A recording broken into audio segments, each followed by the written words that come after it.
در این روزها در شبکه‌های اجتماعی از جمله در فیسبوک کارگران تاجیک در سراسر جهان حمایت خود را از زرینه تاجیبویوا شهروند تاجیکستان اظهار می‌دارند که از نام شویتساریا در سبقت یا آزمون بین المللی یوروویژن شرکت می‌کنند.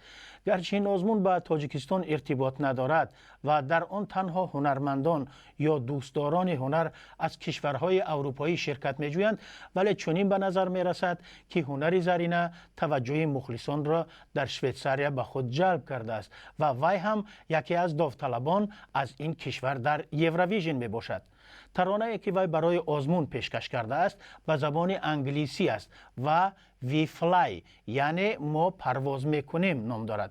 حالا با ما از شهر زوریخ شویتساریا زرینه در خط هستند. زرینه سلام و خوش آمدید به صحبت با رادیوی آزادی. سلام، خوشحال هستم. چرا شما خواستید که در برنامه یوروویژن شرکت کنید؟ آن هم از شویتساریا که کشور شما نیست. اولش اینکه شویتساریا کشور من است، به خاطر که من اینجا زندگی میکنم. 6 سال اینجا هستم. شوهرم هم ساکن شویتساریا هستن. به این دلیل یک طرف هم شویتساریا از کشور خودم حساب میکنم. شما کی به شویتساریا آمده بودید و حالا کار اصلیتان در این کشور چی است؟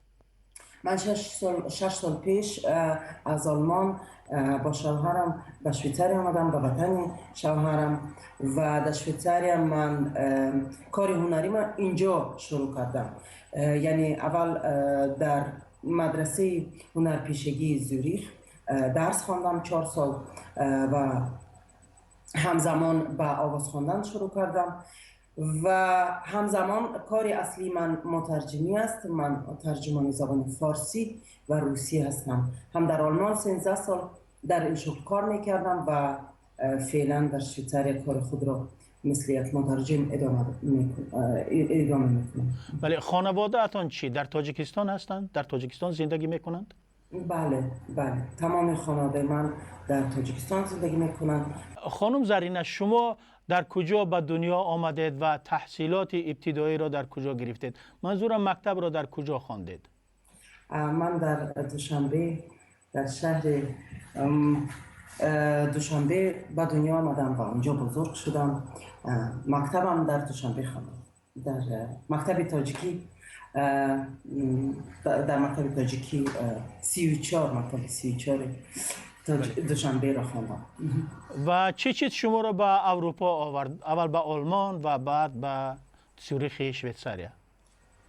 من به آلمان طریق یک مثل پراکتیکا آمدم به آلمان که درس بخونم. اول در دانشگاه آلمان بودم، درس میخواندم، بعد اونجا با شوهرم آشنا شدم و همینطور در اروپا ماندم.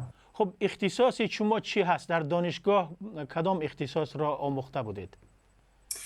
در تاجیکستانم در دانشگاه خواندم. اول مهندسی میخواستم مهندس بشم، ولی بعد که آمدم به آلمان با مهندسی شروع کردم، ولی دیدم که خیلی یک شغل خشک است برای من و این دلیل و زبان آلمانی رو خیلی زود یاد گرفتم و این دلیل کار مترجمی رو انتخاب کردم.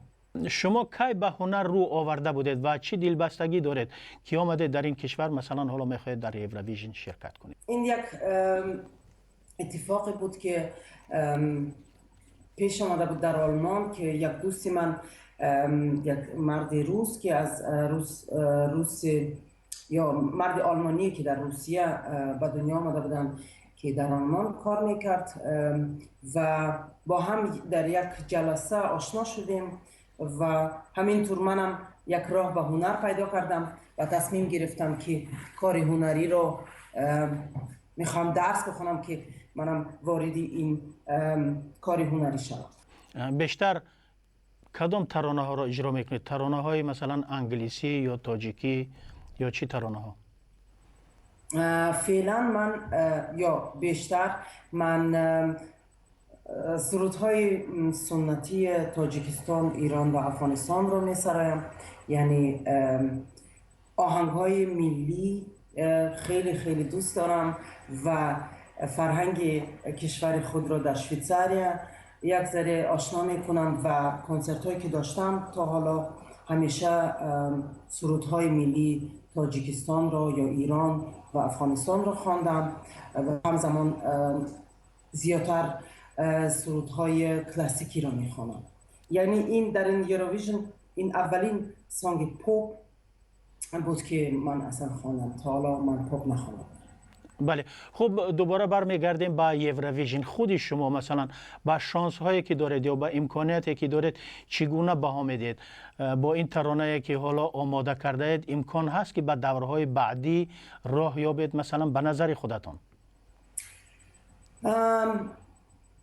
رینا گیلی که این ترانه را ساخت خیلی وقت مشغول بود با کل این چیزای موضوع یوروویژن. یعنی قبل از که این ترانه را ساخت دنبال یک چیز میگشت که چطور باید یک ترانه را بنویسد که در یوروویژن برای یعنی مناسب با یوروویژن باشد.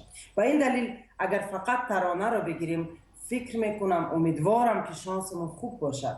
دیگه بقیهش به حرفیت خواندن من یا به طرز خواندن من نمیتونم هیچ بهایی بدم، به خاطری که این را باید دیگر شنوندگان و داوران تصمیم بگیرن. امسال هم زیاد من شنیدم که تقریبا 200 نفر تقاضا کردن که در این مسابقه شرکت کنن، یعنی از تمام دنیا، و شویتزاریا باید از این 200 نفر حالا 9 یا تا 9 نفر رو انتخاب کنن که برای خواندن زنده پیش داوران انتخاب میشوند. و این دلیل ببینیم چی میشه. من نمیتونم خودم بها بدم. خب با امید پیروزی زرینه در دوره‌های بعدی یوروویژن در شویتزاریا صحبتمون رو به پایان میبریم. خدا نگهدار.